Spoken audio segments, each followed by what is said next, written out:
तैयार दुबे है जी, आपके नारे भी तैयार हैं, आपके सिर का ताज भी तैयार है, हरियाणा में भी तैयार था, हरियाणा में भी तैयार था। क्या हुआ वो सबके सामने, हम सब मान रहे थे कि कांग्रेस जीतने वाली है, बीजेपी का चांस नहीं है, लेकिन वहां पर भी तो कुछ हो ही गया। लेकिन राधिका खेड़ा जी जवाब दे रही है। राधिका जी, महाराष्ट्र में इंडिया गठबंधन लड़ रहा है, इंडिया गठबंधन में देखिए यहाँ पे एक मिनट भी है, शिवसेना भी है, कांग्रेस भी है और भी छोटे बड़े दल है।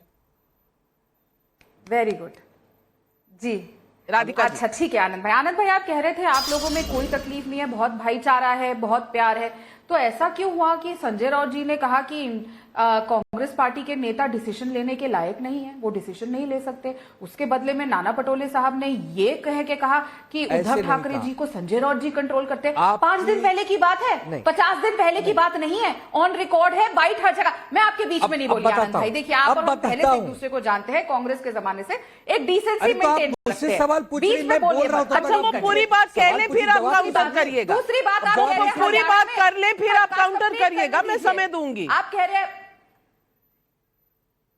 जी राधिका जी आप बोले। अब ये लोग कह रहे हैं कि हरियाणा में हमारा अलायंस नहीं था, ये लोग कह रहे हैं हरियाणा में कांग्रेस पार्टी इंडिया अलायंस नहीं था, तो यही तो हम कहते हैं ना जनता के सामने, ये इंडिया अलायंस एक ठग बंधन है। जब इनका मन होता है ये एक हो जाते हैं। दिल्ली में केजरीवाल साहब राहुल गांधी के कैंडिडेट को वोट देंगे, राहुल गांधी जी केजरीवाल साहब के कैंडिडेट को वोट देंगे, हरियाणा में एक दूसरे का सर फोड़ेंगे। अब सुनने में ये भी आ रहा है दिल्ली में एक यात्रा निकलने जा रही है जिसमें केजरीवाल को एक्सपोज किया जाएगा। जहां तक मुझे पता है आपकी इंडिया अलायंस के साथी है ना केजरीवाल, तो क्यों दिल्ली की कांग्रेस एक बड़ी यात्रा निकाल रही है और उसमें वो केजरीवाल के एक एक उसके क्राइम को एक्सपोज करने वाली है, एक एक जो उन्होंने चीजें करी हैं, पैसे की लॉन्ड्रिंग करी है, उसको एक्सपोज करने वाली है। पहले आप लोग अपना घर संभालिए, इसीलिए जनता आप लोगों को बार बार करारा तमाचा देती है। हरियाणा उसका एग्जाम्पल है और मैं बहुत धन्यवाद देना चाहूंगी समाजवादी पार्टी को, बाबा आजमी जी को। वो बिल्कुल देखिएगा मध्य प्रदेश रिपीट होने वाला है महाराष्ट्र में। इसी तरीके से अखिलेश छुटमुट्टे पार्टी, छुटमुट्टे भैया हुआ था और अब वही आंखें दिखाना यहां शुरू हो गया है। और इन्हीं चीजों की वजह से उत्तर प्रदेश में इनको झुकना पड़ा है। और मैं बहुत जिम्मेदारी से बात कह रही हूं, ये लोग चाहे जितना भी प्रिटेंड कर ले हम लोग एक है, लेकिन अंदर से ये सब एक दूसरे को हराने में लगे हुए हैं। उद्धव ठाकरे जी कोशिश करेंगे कांग्रेस की सीटें कम आए, कांग्रेस कोशिश करेगी शरद पवार जी की सीटें कम आए। क्यों? चलिए आपकी पांचों उंगलियां घी में सर कढ़ाई में होगा राधिका जी, लेकिन आनंद दुबे जी काउंटर 30 सेकंड देती हूं आपको। संजय राउत जी ने कभी ये नहीं कहा कि महाराष्ट्र के कांग्रेस के नेताओं की क्षमता नहीं है। उन्होंने उस परिप्रेक्ष्य में कहा कि जब महाराष्ट्र कांग्रेस के नेता ये कहने लगे कि टिकटों का बंटवारा हमारा शीर्ष नेतृत्व करेगा, ये अधिकार हमारे पास नहीं है, हमारी जो सीईसी है वो देखेगी, तब राउत साहब ने कहा कि ठीक है आप वहां बात कर लीजिए लेकिन जल्दी बात कर लीजिए। ये हो गया पहला जवाब। दूसरा, हम इंडिया गठबंधन है देश में चुनाव लड़ने के लिए, लोकसभा, अलग अलग राज्यों की अपनी अलग अलग सुविधाजनक लोग लड़ते हैं। किसी को लगता है वकीले लड़ता है, किसी को लगता है वकीले लड़ेगा, किसी को लगता है मिल के लड़ेगा, वो मिल के लड़ेगा। और तीसरी बात नविका जी, अभी समाजवादी पार्टी की बात पर ये कितना मुस्कुरा रही है राधिका जी। ये तो वही कहावत हो गई कि बगल वाले के घर के छत पर अच्छी बरसात हो रही है तो ये कह रहे हैं कि यार हमारे यहां तो सूखा पड़ा है, जाने दो, उनके यहां खूब बरसात हो रही है, उनकी छत गीली हो जाएगी। अरे ये कौन सा तर्क हुआ? समाजवादी पार्टी हमारा दोस्त है, हम उसे मना लेंगे, हम उसे कितनी सीटें देंगे नहीं देंगे, हमारा आपस का भाईचारा है, इसमें आपको टपकने की कूदने की क्या आवश्यकता पड़ गई भैया? जो भी हो, मैं करण वर्मा जी से पूछना चाहती हूँ। एक मिनट समस्या क्या है इनकी? करण वर्मा जी, आपको इंडिया अलायंस कहीं दिख रहा है? अभी तो ये जो चुनाव हो रहे हैं, कभी ये कहते हैं हम इंडिया, अगर लोकसभा चुनाव तक ही था इंडिया अलायंस तो फिर रोज रोज इंडिया अलायंस क्यों? क्योंकि अगला चुनाव तो अब 2029 में होगा, तो इंडिया अलायंस की बात करनी बंद कर देनी चाहिए।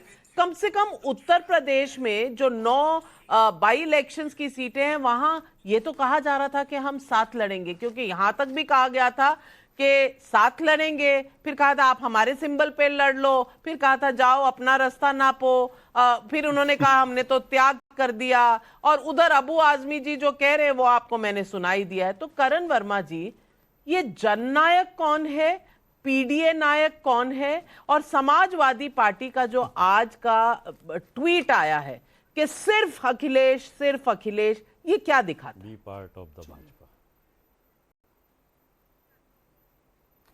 देखिए नाविका जी, आप देखिए आज आपके स्टूडियो में अजय वर्मा जी हैं, मैं उनका बड़ा सम्मान करता हूं। एक कद्दावर कांग्रेसी, आप सोचिए जरा, एक विचार करिए उस कांग्रेसी कार्यकर्ता के बारे में जो दिन रात मेहनत करते हैं सड़क पर, अपना खून पसीना आंसू सब बहाया इन लोगों ने कि हाथ बदलेगा हालात, और अब पता क्या चल रहा है कि हाथ गायब हो गया है। अब इन्हें बोलना पड़ेगा साइकिल की रफ्तार देखो। तो जरा सोचिए इनके दिल पे कितना बड़ा पत्थर आज रखकर अजय वर्मा जी ने बोला, पहाड़ जैसा पत्थर रख के बोला कि भाई सब ठीक है। आंसू आ रहे होंगे पर यह बोलना पड़ा। आज क्या हालत हो गई है कांग्रेस की, आप ये देखिए। और इसे कहते हैं विद्वेष की राजनीति नाविका जी, इसे कहते हैं विद्वेष की राजनीति। सपा ने करारा जवाब दिया कांग्रेस को। उन्होंने कहा आपने मध्य प्रदेश में हमारे साथ क्या किया, आपने हरियाणा में हमारे साथ क्या किया, ये लीजिए यूपी में आपका सुपड़ा ही साफ, नील बटा सन्नाटा। कहां तो राहुल गांधी जी की यहां भारत जोड़ो यात्रा भी निकली, इनके दादाजी, इनकी नानी, इनकी माताजी ये खुद यहां से चुन के सांसद बने, आज यूपी से इनका हाथ ही गायब हो गया। और नाविका जी, ये अगर हम लोकसभा की भी बात करें, कांग्रेस ने एक बेताल का रूप निभाया है हमेशा। 99 सीट जिनकी ये बात भी करते हैं, उनमें से केवल 32 सीट ये खुद से जीत के आए थे। 67 सीट ये किसी ना किसी के कंधे पे चढ़कर आए थे।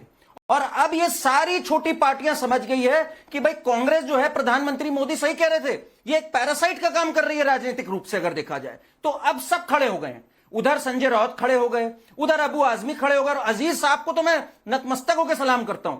इन्होंने बोला अभी कि ये तो अपना दल वाले की तरह है, बिल्कुल जैसे बीजेपी अपना दल के कर रही है। इन्होंने हल्के से चुस्की लेते हुए कांग्रेस को आज अपना दल की श्रेणी में लाकर खड़ा कर दिया है। अजय जी को तो मुझे लगता है बड़ा गुस्सा आया होगा सुन के, भाई आप क्या अपना दल है, जैसे इन्होंने कह दिया अपना दल, और बीजेपी कांग्रेस भी अपना दल की तरह है। तो हल्के हल्के से प्यार भरी बातें करेंगे अजीज जी, कहेंगे अरे बहुत अच्छे दोस्त हैं हमारे कांग्रेसी, और हल्के से इनका सुपड़ा साफ करते जाएंगे। और वो दिन दूर नहीं जब कहें कि अखिलेश है जननायक। भाई अखिलेश ही तो मुख्यमंत्री बने, राहुल गांधी तो मुख्यमंत्री बने नहीं। 37 सीटें जो अखिलेश जी लाए यूपी में, इनका तो कहना है यूपी में रथ हमने रोका है इनका। तो अब वो दिन दूर नहीं नाविका जी जब ये कहें कि राहुल गांधी स्ट्रांग कहां है कांग्रेस। भाई झारखंड मुक्ति मोर्चा के भी सेकंड है ये झारखंड में, महाराष्ट्र में सिंगल लार्जेस्ट पार्टी थे लोकसभा में, वहां पे भी बराबरी की कम सीटें ही पा रहे हैं ये।